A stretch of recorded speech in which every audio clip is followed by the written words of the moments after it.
I'm a big animation fan and I'm a Wallace and Gromit fan.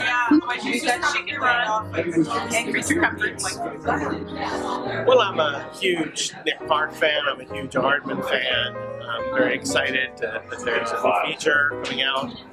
So, any opportunity to hear behind the scenes, making of a stop motion film. Because I work mostly in computer animation, actually I work with everything, but what they do, stop motion, is such a magical process.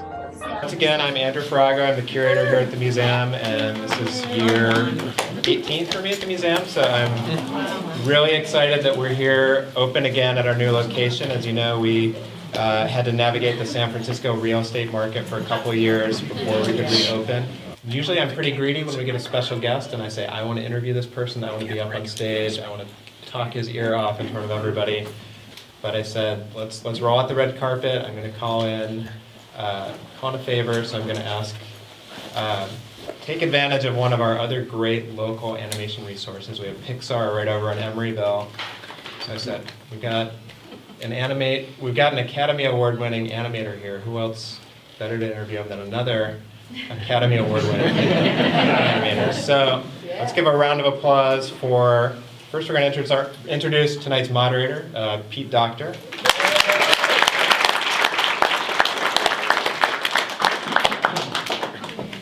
Pete is the director of Up, Inside Out. Up, probably my favorite animated movie, no offense, Nick, but I haven't seen her yet. And Nick Park, of course, creator of Wallace and Gromit.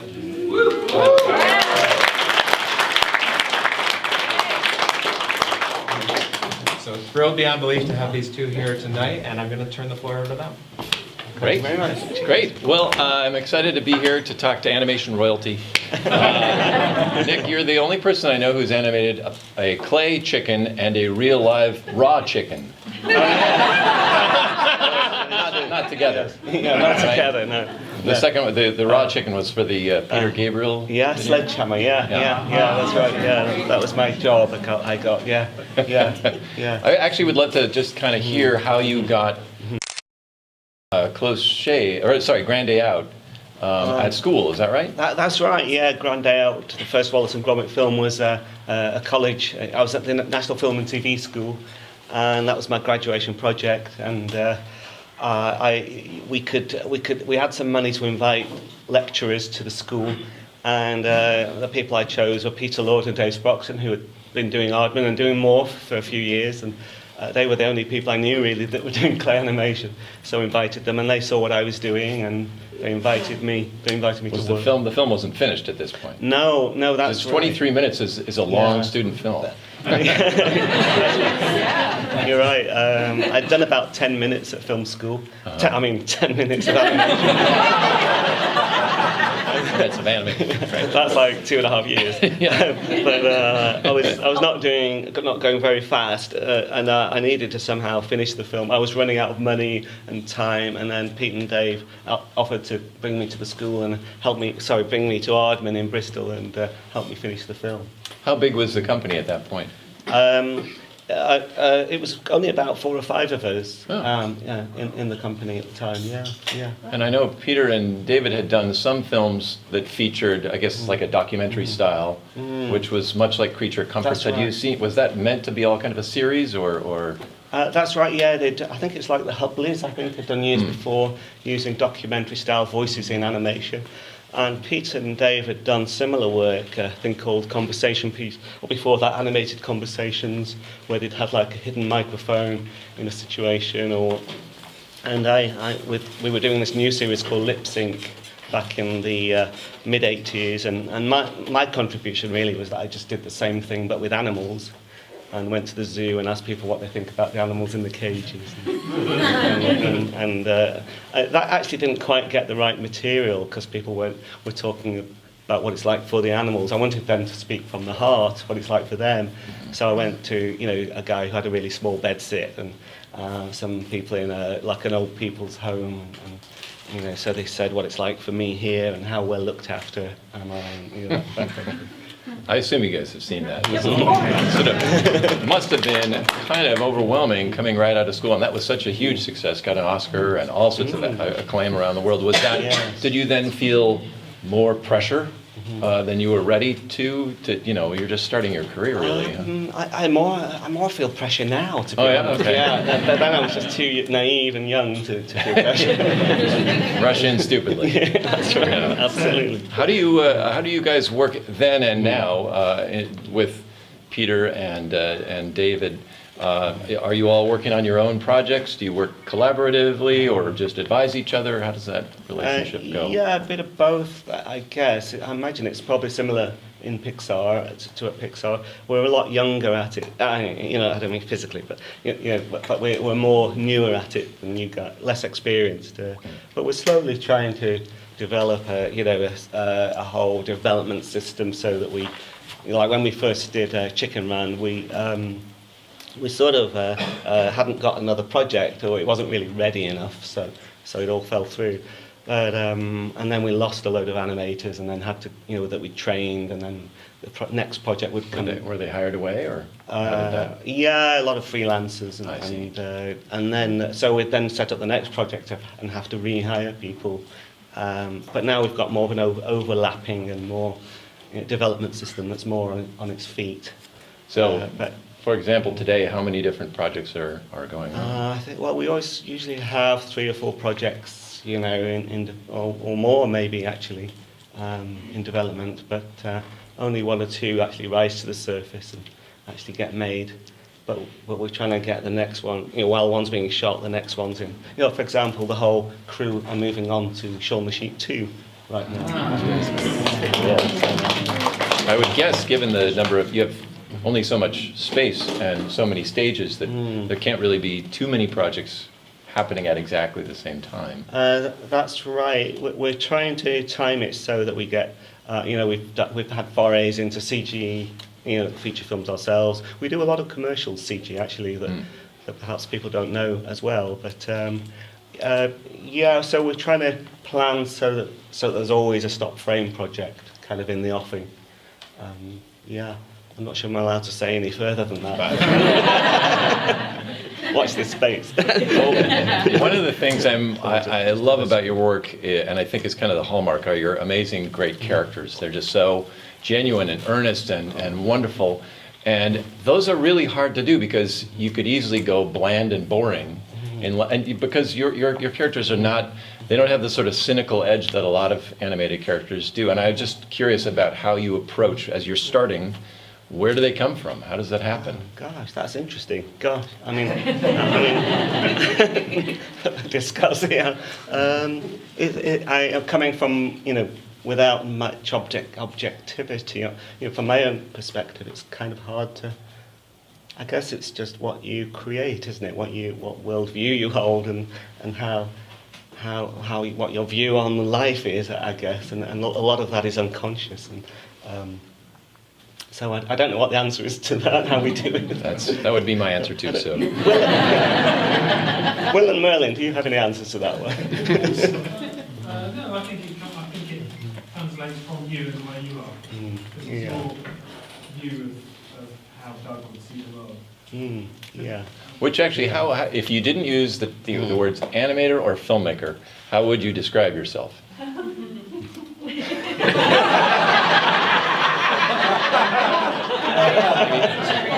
guess. Is that a cue to move on to another question? I guess just to elaborate maybe is that, like Doug, for example, in Earlyman, I'm attracted to a unlikely hero, someone who's leads from behind rather than from the front. Doug, I can very much relate to Doug as a character. I think that's quite important. Do you find that when you're developing a character? Oh, yeah. You can really get in their shoes. Absolutely. Yeah. But again, that's a very challenging character generally, at least, and your experience with DreamWorks and stuff, I would bet that you had a lot of pressure to make the characters decisive and active and like that. So having characters that are leading from behind, it's a harder character to put across. Yeah, it is, and it's an awkward one, and I know exactly what you mean. I know with Doug we slightly started off on the wrong foot, and even recorded Eddie Redmayne as I had him as a very. This is why I was attracted to Eddie Redmayne, because of the way he couldn't act and be quite vulnerable, obviously, but the way he's got this very vulnerable side, and I was after this dishevelled sort of sort of scruffy guy with not much confidence, and so I had him as a very enthusiastic but not very confident guy, which I can very much relate to. And then we thought, well, that guy isn't going to stand up in the stadium and challenge the Bronze World, and he isn't going to, run like Braveheart and try to smash the leader of the Bronze Age with an axe. So we made him more into just an eternal optimist, someone who just sees life as the glass half full, and as opposed to the antagonist, his chief, who has a very low opinion of the tribe, sees the glass half empty. So. And are those sort of changes like on one Thursday you decide, hey, we're going to make him more like this, or does it happen slowly over time? Exactly. What's Thursday actually? Thursdays are good days for that. Yeah, you know what it's like. You go for kind of 6 months with it one way, and then we you storyboard the whole thing, and you do all the scratch voices and try it all out, and then show it to your colleagues, and then people go, I'm not sure I believe in that Doug anymore. I don't kind of, this seems that the Doug at the beginning isn't quite the Doug at the end, and so you have to go back and adjust a lot, reboard everything. For you, how many times do you reboard a story before it's in production? On this, I remember one of the storyboard guys saying, I think I've redone this scene 20 times since the beginning. Sounds familiar. Is that it's reassuring to know that's what it's like at Pixar. Oh, yeah. Just again, talking about characters, how much do the voice actors in your mind contribute to who these characters are on the boards and whatnot? Yeah, I mean, I'm working mainly with Mark Burton, the writer, and he we're sat in a room for many months, as you probably are, pinning cards upon the wall.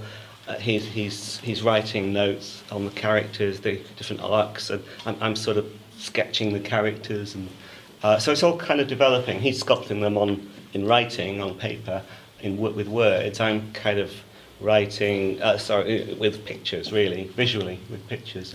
Concurrently at the same time, you're working? Yeah, concurrently, and maybe we're mocking up, as you saw described before, the way the characters slowly get built in clay, and so maybe making clay characters at the same time as well.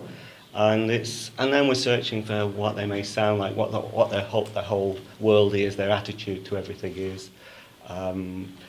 And so we're thinking we maybe pin photographs of an actor next to the character to try and, we maybe look for movies that actor has made which are similar to this character. I mean, Tom Hiddleston, for example, who plays Lord Newt. That was, while you're writing these and sculpting these characters, you've got your feelers out. You're watching TV, movies, YouTube is very handy. And I saw Tom Hiddleston on a talk show, the Graham Norton show, and he was doing really good mimics of Robert De Niro. He can actually do anything. He's a very clever guy, and I just thought, I know if you wanted a large French, buffoonish middle manager type, you probably wouldn't naturally go to Tom Hiddleston. I was going to ask about that. Was the French accent part of the design from the beginning? That was who that character was? The French accent? Yeah. Well, it was. We played with different accents. We were slightly worried with Brexit.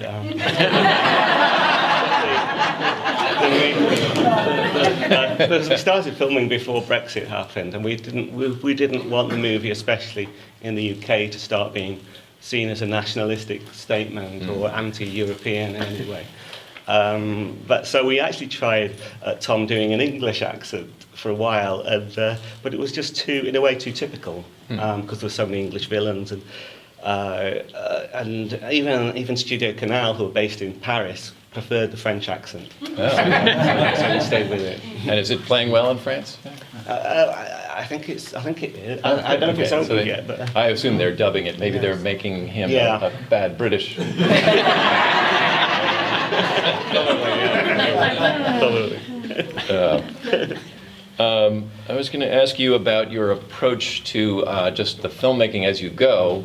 Are you thinking about global audiences? Are you thinking about how are people going to react to this in Russia or whatever? Or are you really just trying to entertain yourself? Where does you? Yeah, very much that, really. Yeah. And I've heard you guys talking about how you make movies for yourselves. I think it's very true of us too, yeah.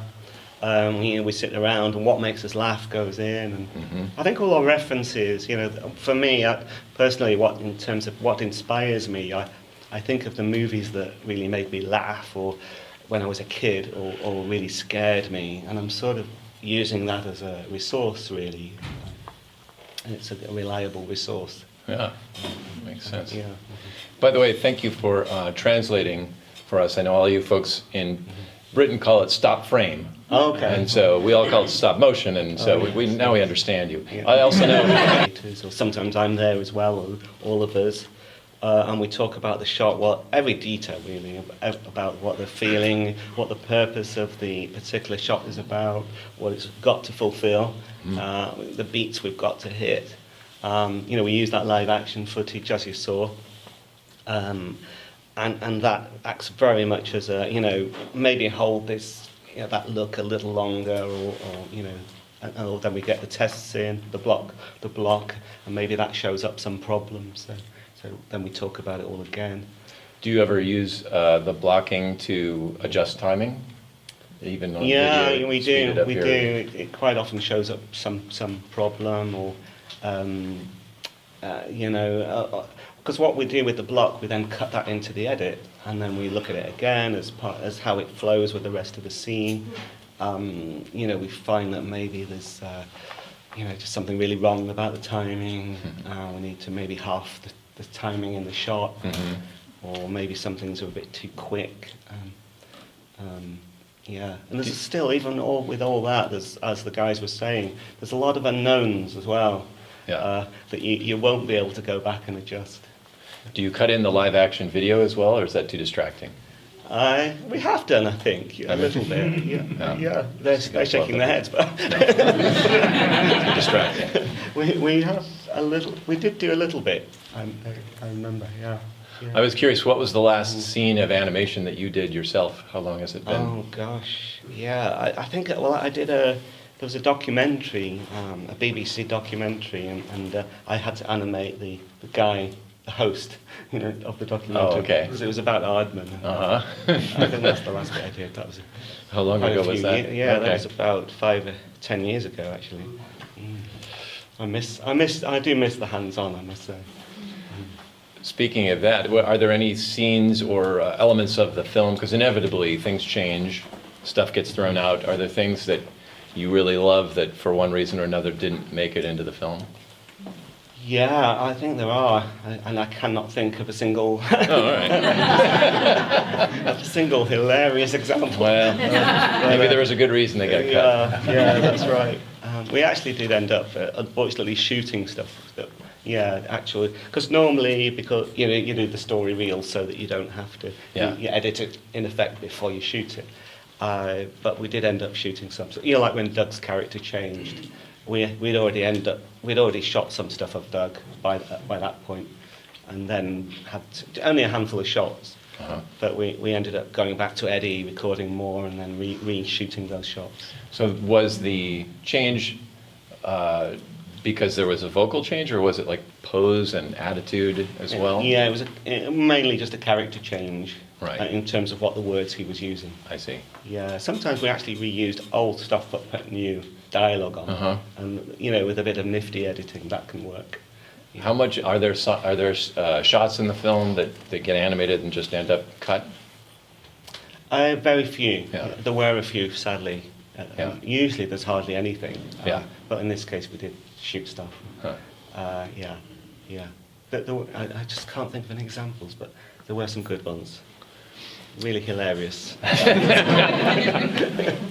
know we're going to open it up to some questions, but I wanted to ask you, because I read somewhere that your mother was a seamstress, Yes. and whether that contributed to your choice of career, or...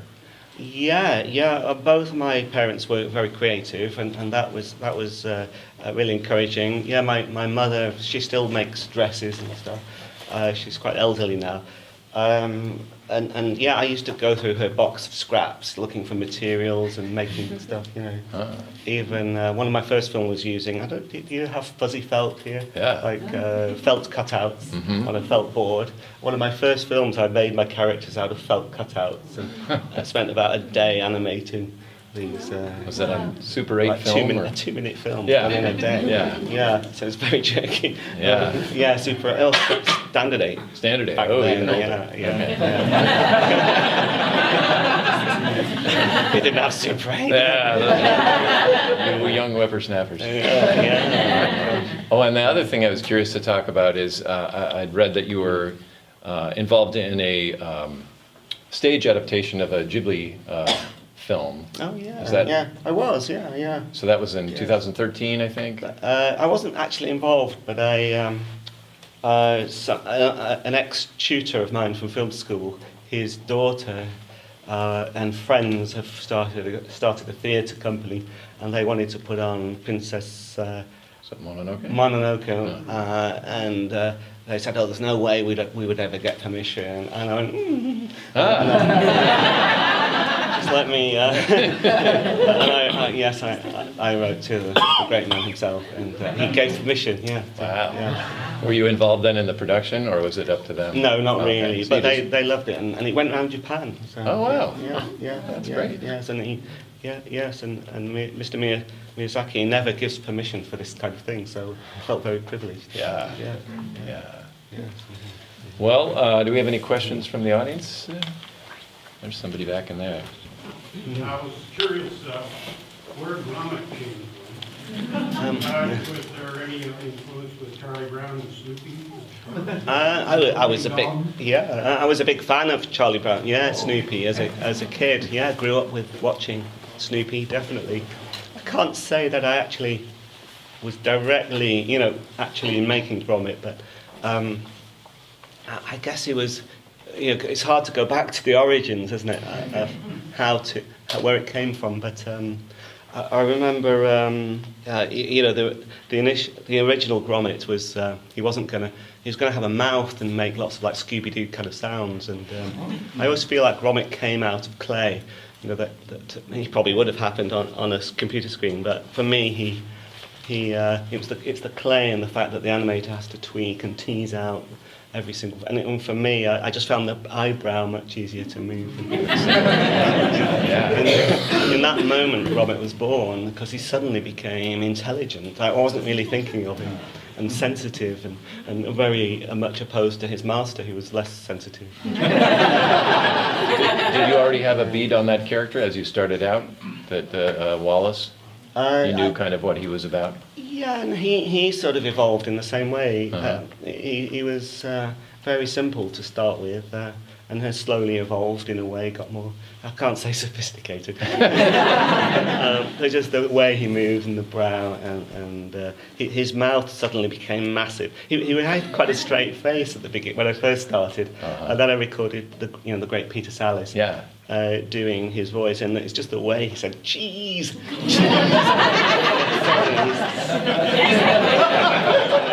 I've never made a mouth that big before, and it's partly a joke on how Northern English people speak, which is where I'm from. So I can joke about it. So they show the bottom teeth. With Peter Sallis' passing this year, are you retiring the character, or how do you imagine that continuing? Well, of course, yes, very, very sad, of course, Yeah. and it would be very hard shoes to fill because he was so special and unique. But I love Wallace and Gromit are my babies, Yeah. and I'm always thinking up new ideas. So I would love to, very much come back to Wallace and Gromit. Yeah. I'm curious as to whether Aardman, or for that matter, Pixar, have ever seriously considered a feature film project that's like not vetted for 5-year-olds, right? More of an adult-oriented project. I'm not sure that the economics work, but it's been tried recently a few times, like with Anomalisa. I just would like to see what Aardman or Pixar could do with that kind of a concept. Yeah. I mean, for me, I mean, I think always, I never think of an actual demographic. You know, it's made for, you know, myself in this case, or ourselves, you know, the child within, you know. So, and in terms of, if you mean like a more serious subject, yeah, I mean, I think you can do very serious things with comedy. And for me, it's the comedy that it motivates me and makes me want to see the finished result and make people laugh, I guess. How about for people? Yeah, same. I, when people ask, are you going to do a film for adults, I say, we just did. But, I mean, you know, and I think we're both able to explore a lot of stuff because of our autonomy. Like in Up, for example, an old man dying, or his wife dying, and things like this. That you want to draw people in, right? Yeah, wonderful. And the way Coco, with memory loss. And, yeah, very adult subjects. Yeah. That actually brings up a question. So watching Lee work on Coco, one of the first sequences that they locked in on was the ending, which was you know, singing to Grandma and bringing her back. And that was based on some YouTube videos, actually, of watching old senile people kind of come back to life just hearing music. And it was interesting because then the rest of the film was aiming towards that. It was all about going back to the beginning and figuring out how do we aim for that. Is your process like that, or is it more organic, or how would you describe? It's interesting. Not quite like that, though that's really interesting. But there often, I guess, are, you know, when you think of an original idea, you know, a kernel of an idea, it often just contains the entire you know, potential. You know, I remember drawing a doodle of a chicken digging its way out of a chicken coop. And that contained, you know, it's the great escape with chickens. And, you know, that's what we pitched to DreamWorks and Steven Spielberg. And he loved it. He said, The Great Escape's one of my favourite films, and I have 300 chickens. Remember half of that. Yeah, it does. I mean, you can't believe you're in this area, and what's the end result? You think that must have been there all the time, but often it's changed quite a bit throughout the whole process. I was curious about, you're talking about Doug's character. By the way, we both have characters, so we've created the name Doug. Oh, yes. How that character changed. Get our lawyers involved. That's right. Did the character change at first because the story required that character to do things that then made you say, well, it doesn't seem like he would do that? Or, in other words, did the story demand the character to change, or did the character itself, just as you grew with him, decided he needed to change? Does that make sense, that question? No? Okay. No, I'm a bit slow. Sorry, it's the jet lag. Oh, yeah. No, yes. Yes. Yeah.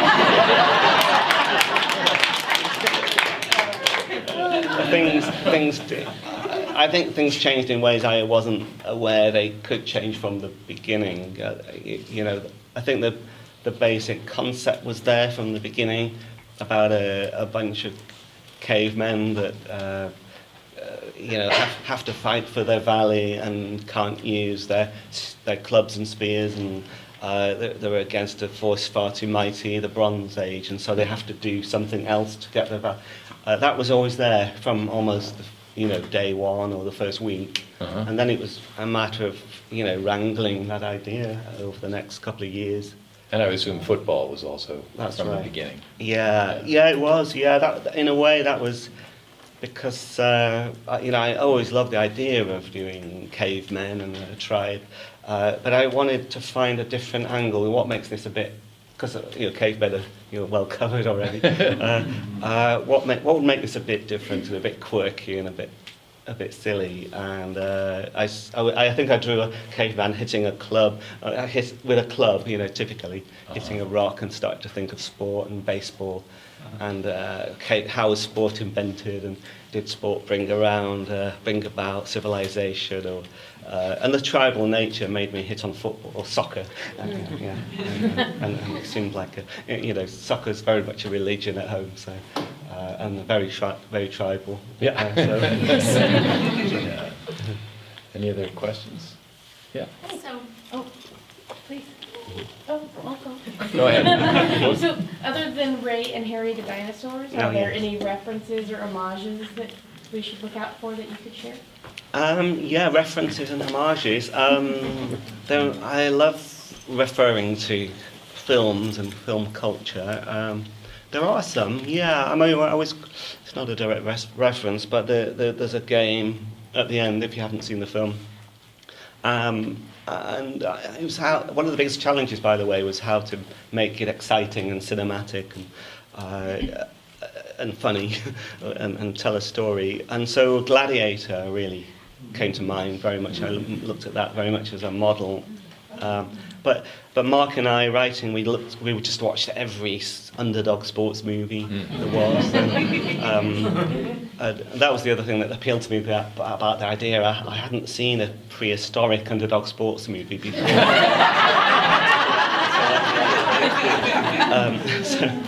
But yeah, there are references. There's a great, America seems to have by far the most underdog sports movies. Films like Miracle or Mighty Ducks or Slapshot, Bad News Bears, Dodgeball's one of my favourite comedies. Yeah.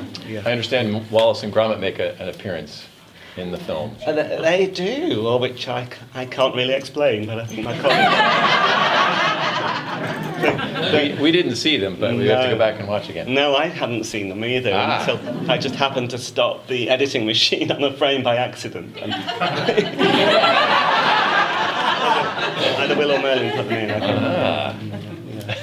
They're very unnoticeable.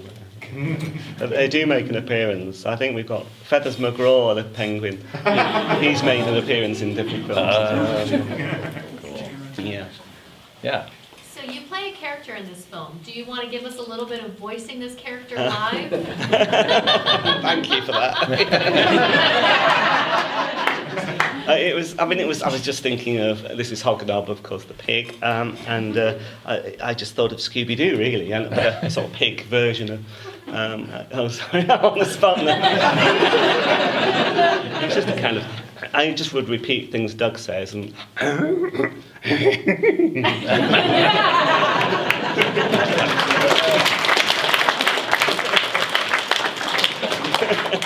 Was it difficult directing yourself? I should really tell you, it gets me onto a little story of directing Tom Hiddleston, who I like to be in the booth with the actor because it's kind of more direct communication, and it's the scene, I don't know if you haven't seen, I don't want to give you a spoiler, but there's a bit where Lord Newth, Tom Hiddleston's character, is demanding a massage, and he doesn't realise that his masseur is not his real masseur, it's actually Hobnob, and so Hobnob's giving him a massage. And Tom was trying to he's reading his script and going, and trying to get that sound, that warble in the voice, oh. It was kind of awkward for him, so I said, why don't I give you a massage?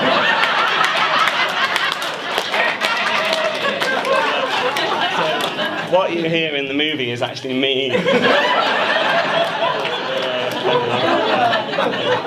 That's a committed director. I had to pinch myself in the middle of it. I'm giving Tom Hiddleston so many would pay good money to do that. Any other questions? Let's see. How about over on the side there? So first off, Nick, I just would like to thank you for creating such a cherished story from my childhood. I grew up watching Wallace and Gromit, and it was just one of the most amazing things I've ever seen. And so I just want to thank you for that, first off. Thank you. When you had finished Grande out, Did you think that when you had finished that, did you have ideas to let's expand this, or were you like happy with how that finished off, and you didn't really want to develop it any further? Yeah, I didn't imagine it would really go the way it has gone at all. No, I always felt as a student, and what kept me going with it really over the 7 years, I felt I was doing something special. Because at that time I really hadn't seen anything of that nature, before in stop frame that wasn't like a kids' TV thing. So I was, it was, but I didn't. At the time, finishing it, Creature Comforts kind of stole the limelight, so it was kind of shelved for a while, really. And then later, the BBC came and said we'd love to commission a sequel if you're interested, and so they bought the whole, franchise and did all the sequels. I was eager to do more, yeah. Yeah. So when you came to Aardman, it seemed like the style that you had sort of came into the rest of the people in the studio. Like you can look at your work and then Peter Lorre's work, specifically Watts Pig and other things like that. Yes. Where they the characters started looking like you did them, but they were directed by other directors. Yes. How'd that happen? Yeah, I guess it's yeah, I mean the way as well that Peter Lord and Dave Sproxton run Aardman, they've always had a very open approach to taking on different directors and different styles. And Pete himself has a different style, but I guess we've all sort of just, I guess it's sunk in. The Wallace and Gromit style has sort of spread because it works, I guess. It hasn't necessarily been done deliberately. Do you feel like is there something specific to stop motion or your approach to it that is especially approachable or like what do you feel speaks well? This is a badly question. I can't even. There's something that comes out of stop motion that couldn't really be done as well in hand drawn or CG or anything. And do you have any way of articulating what that is, what you're after, or what the essence of what it offers? Sure, yeah, I think the reason it's difficult is because it's a very hard to pin down thing, really. Yeah. And I'm obviously a big fan of your work, and so honoured to be being interviewed by somebody of your stature, and Pixar as well, obviously. But yeah, for me, it's never really been a choice, between the mediums. I've just grown up, like many of us, with stop frame, and I think it's just it's like with Gromit, he came about in a certain way, which for me is about the clay, and we often have this debate that it's really the story that matters, it's not the medium, which is true. It's true as well, and the story and creating compelling characters. But I do feel that there's something for me about stop frame that it carries with it a certain charm or a humour, and it also depends on what you want to create, really. But, all things work. Yeah. But that's just been for me. Yeah. Yeah. Mm-hmm. Any other? I think we just have time for one more. I guess. How about you back there, sir? Yes. So, Nick, I was wondering, when you were developing The Brain Day Out, what compelled you to pursue Peter Sallis to play Wallace? Right. Yeah. Yeah, he was so special. I mean, he was known at the time in a thing called a BBC long-running series called Last of the Summer Wine, about 3 elderly guys who get up to mischief in the Yorkshire Dales. And I was after a northern English-sounding, sort of mild-mannered character, and he just seemed perfect. I never really had another choice, and so I approached him. And he did it really as a favour for a student. I had no money. I think I gave him 50 quid or something, which is all we had back then. And he has this story of how, because he did this like one morning recording with me for the whole script, it's like 20 pages, the script, and then he forgot about it, and 7 years later he heard a voice on the phone going, "I finished it."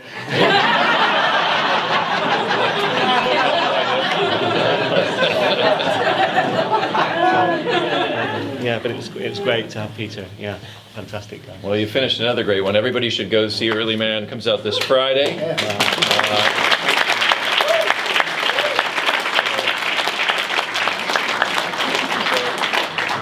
We're very thankful for Will and Merlin and for you for coming out to hear directly from your mouths how you guys made this. It's a really charming film. I know you all will love it, so go see it. Thank you.